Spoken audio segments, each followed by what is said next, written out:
Thank you, Chris. Very good. Next up is Aleks White, who's going to do the first speech. His title is A Frugality Fiasco, and his pathways connect with storytelling. And before he comes up, Dale Watkins is going to give his objectives. You can do that from your seat.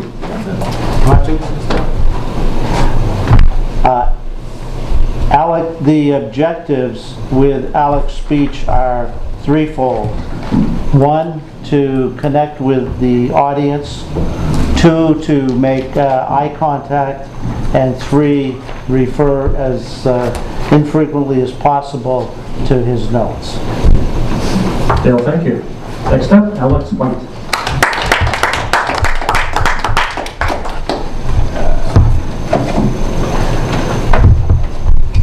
Thank you.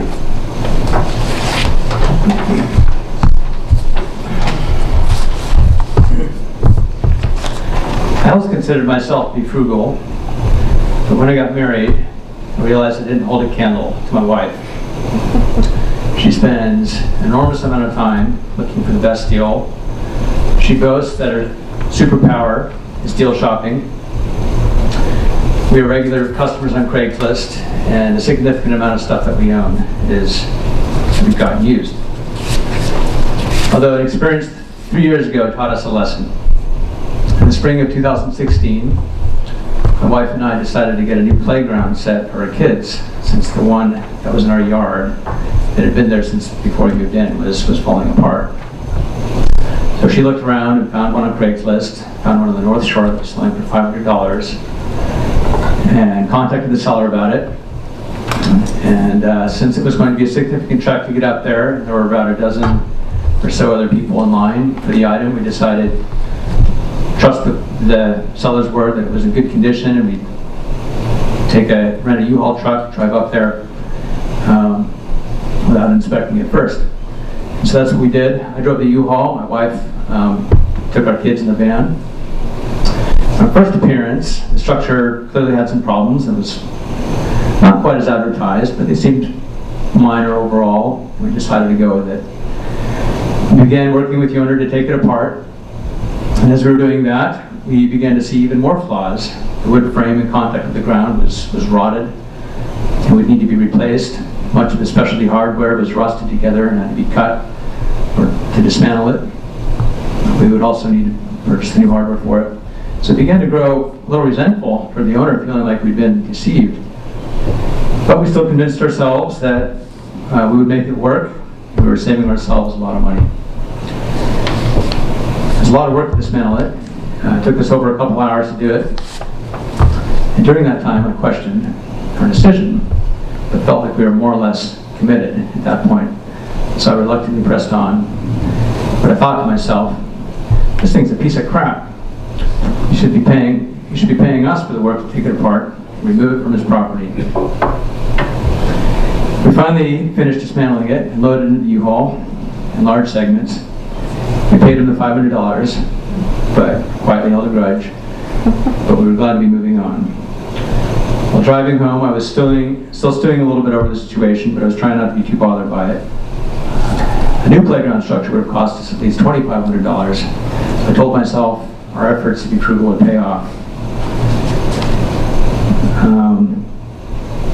As I was getting close to our neighborhood, I realized I need some help unloading it. So I decided to call a couple friends. First, I called my friend Court, who lived nearby. Went to his voice message, so I left him a message. Thought of someone else to call. I thought of David, who's the leader of my church congregation. He lived nearby. So I called him. And at this point in time, I was driving down Forest Street, getting ready to turn onto Park Ave Extension towards Summer Street. The road was a little bit narrow, and there was a pickup truck coming from the opposite direction. So I pulled over a little bit to the shoulder. There was no answer from David. He went to his voicemail. I was in the middle of leaving a message when suddenly experienced a gigantic jolt and a deafening crash.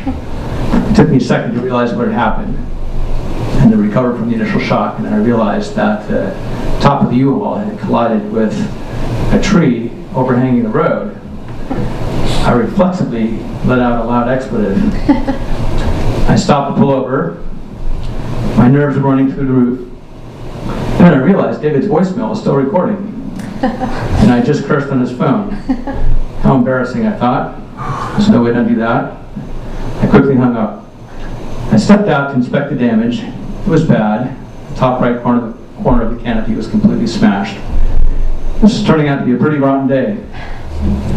I picked up the debris on the road and drove the remaining half-mile home. And now I was beside myself with frustration. I arrived at the house and told my wife what had happened.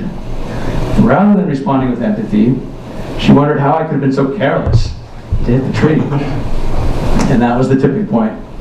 I took offense and we got into a heated fight. I blamed her for arranging the whole thing in the first place.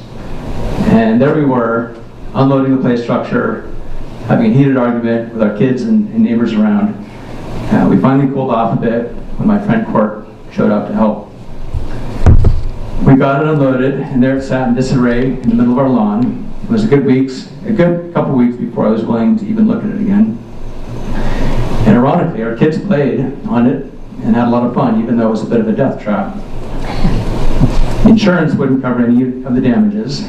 I learned that even had we paid extra for damage, insurance would not have made a difference.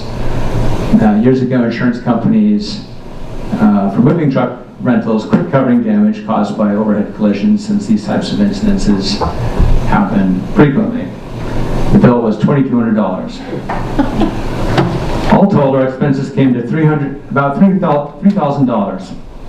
For that, we could have easily purchased a very nice brand new playground structure without all the hassle. And to add insult to injury, just as we were nearly completing the assembly of our structure, our next door neighbors purchased a brand new play structure located about 30 feet away from ours, and they invited our friends to come play on it. And I watched the serviceman install it within a few hours, whereas it took us about a few dozen hours to fix ours and get it installed.